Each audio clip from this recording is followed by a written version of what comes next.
A life forged in bondage. The early years of Jean-Jacques Dessalines. Jean-Jacques Dessalines, the man who would one day lead Haiti to freedom, began his life in chains. Born around 1758 on a plantation near Cap Français, Saint-Domingue, present-day Haiti, Dessalines' early years were marked by the brutal realities of slavery. His African name remains unknown, lost to the dehumanizing system that sought to erase his identity. He was given the surname of his enslaver, a common practice that underscored the power dynamics of the plantation system. Dessalines' days were spent laboring under the scorching Caribbean sun in the colony's vast sugarcane fields. Sugar was the lifeblood of Saint-Domingue's economy, a source of immense wealth for French colonists, and it came at a steep human cost. Dessalines, like countless other enslaved Africans, toiled relentlessly, enduring the lash and the deprivation of his basic human rights. The injustices he witnessed, the casual cruelty inflicted upon him and his fellow enslaved people, would leave an indelible mark on his soul. As Dessalines grew older, his strength and work ethic did not go unnoticed. He was eventually promoted to the position of commandeur or foreman, a role that placed him in a precarious position within the plantation hierarchy. He was responsible for overseeing the work of other enslaved Africans, often subject to punishments if they failed to meet the demanding quotas set by the plantation masters. This experience, while brutalizing, provided Dessalines with a glimpse into the workings of power and the dynamics of control. It also fostered in him a deep sense of responsibility for his fellow enslaved people. The seeds of rebellion, however, had already been sown. The brutality of plantation life, the constant degradation, and the denial of basic human dignity fueled a burning desire for freedom within Dessalines.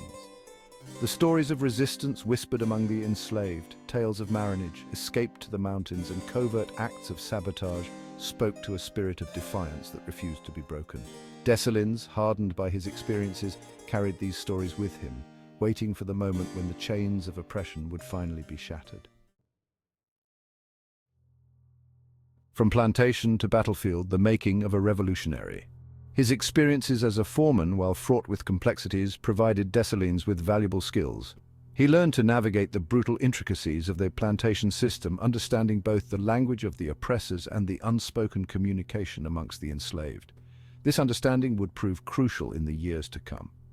It was during this period that Dessalines' path crossed with a free black man named Dessalines, from whom he purchased his freedom. This act of self-liberation was a pivotal moment, marking a turning point in his life. Newly freed, Dessalines found himself in a society deeply divided along racial and social lines. Saint-Domingue, despite its wealth, was a powder keg of tensions. The white planter class held a tight grip on power, while free people of color, despite their legal freedom, faced constant discrimination and prejudice. At the bottom of this hierarchy were the enslaved Africans, the backbone of the colony's economy, yet treated with unspeakable cruelty. It was in this volatile environment that Dessalines found his purpose. He witnessed firsthand the injustices faced by free people of color, their aspirations for equality constantly thwarted. He listened to their stories, shared their frustrations, and began to understand the systemic nature of the oppression that plagued Saint-Domingue. His experiences on the plantation, the brutality he had both endured and been forced to participate in, fueled his growing anger.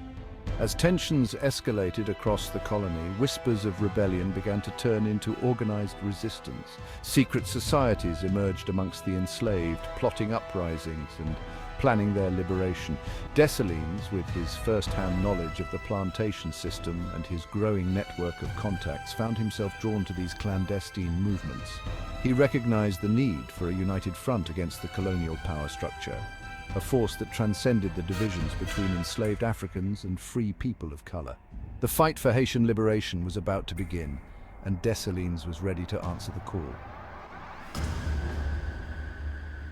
The fires of rebellion ignite Dessalines and the 1791 uprising. The year 1791 marked a turning point in the history of Saint-Domingue and the life of Jean-Jacques Dessalines. The simmering resentment among the enslaved Africans, fueled by years of brutal oppression and inspired by the ideals of the French Revolution, finally boiled over. In August of that year, a massive slave revolt erupted in the northern plains of the colony. This was no isolated uprising. It was a carefully coordinated rebellion that spread like wildfire, engulfing the entire northern province within days.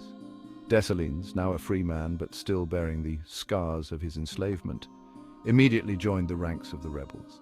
His experience as a foreman, his understanding of plantation logistics, and his growing reputation as a leader made him a valuable asset to the burgeoning revolution. He fought with a ferocity born of years of pent-up rage, his courage and military acumen quickly becoming apparent. The early months of the uprising were marked by chaotic but successful attacks on plantations. The rebels, armed with whatever weapons they could scavenge, machetes, farm tools, captured muskets, fought with a desperate fury, driven by a thirst for freedom and vengeance.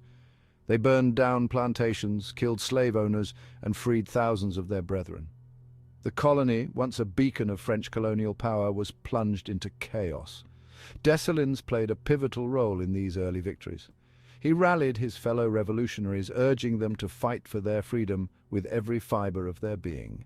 His bravery on the battlefield, his strategic mind, and his unwavering commitment to the cause of liberation earned him the respect and admiration of his comrades. He emerged as a key leader in the revolution, his star rising alongside other prominent figures like Toussaint Louverture, a skilled tactician who would soon become a central figure in the fight for Haitian independence.